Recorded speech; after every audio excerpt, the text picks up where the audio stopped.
सिंगरौली और अडानी, अगर ये दोनों नाम एक साथ लिए जाएं तो कोई भी अवैध काम वैध बन सकता है। सिंगरौली जिला एक ऐसा जिला है जहां पे हाईवा जैसी बड़ी गाड़ियों की वजह से अगर सड़क दुर्घटना में कोई भी अगर मौत हो जाती है तो पूरा का पूरा प्रशासन उसे वैध करार देने में लग जाता है। कोल माइनिंग की वजह से जहां पे पूरी की पूरी हवा दूषित हो गई हो, वहां पे जब गोल्ड माइनिंग की खबर आती है तो लोग खुश हो जाते हैं, लेकिन ये भूल जाते हैं कि जब उसी कोल माइनिंग की वजह से जब यहाँ का ये हाल है तो अगर वहां पे गोल्ड माइनिंग होने लगे तो और क्या हाल होगा। सुना है कुछ रेयर अर्थ मटेरियल्स भी सिंगरौली में पाए जाने की खबर है।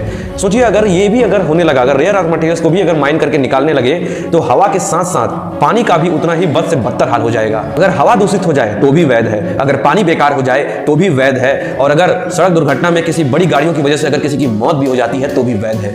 ऐसा मैं इसलिए कह रहा हूं क्योंकि सिंगरौली में धिरोली कोल ब्लॉक के लिए 1400 हेक्टेयर में करीब 6 लाख से अधिक पेड़ों की कटाई करने की प्लानिंग चल रही है और 33,000 पेड़ों की कटाई की प्रक्रिया चालू भी हो गई है। लेकिन सवाल यह उठता है कि इससे फायदा किसको होगा? क्या आम आदमी को इससे फायदा होगा?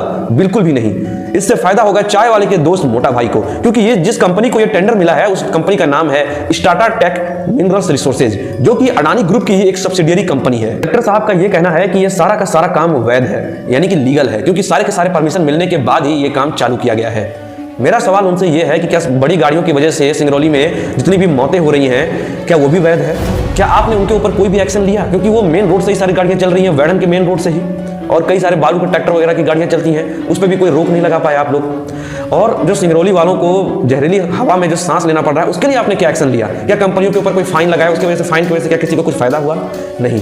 आपके हिसाब से सारे के सारे काम तो वैध है, तो कोई दिक्कत तो है नहीं। इसलिए मेरा आपसे रिक्वेस्ट है सर कि आप अगली बार हमें बता दीजिए कि आपके हिसाब से क्या क्या चीजें वैध हैं, क्योंकि उसके बाद से हम लोग आवाज उठाना बंद कर देंगे उसके खिलाफ अपनी अच्छी किस्मत मान के। पूरे जंगल को हटाने की वजह से जितने भी लोग प्रभावित हो रहे हैं, क्या ये कंपनी वायदा कर सकती है कि उनको नौकरी देगी, वो भी 300 रुपए की मजदूरी पर नहीं बल्कि अच्छी सैलरी देगी?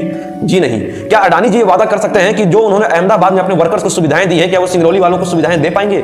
बिल्कुल भी नहीं दे पाएंगे।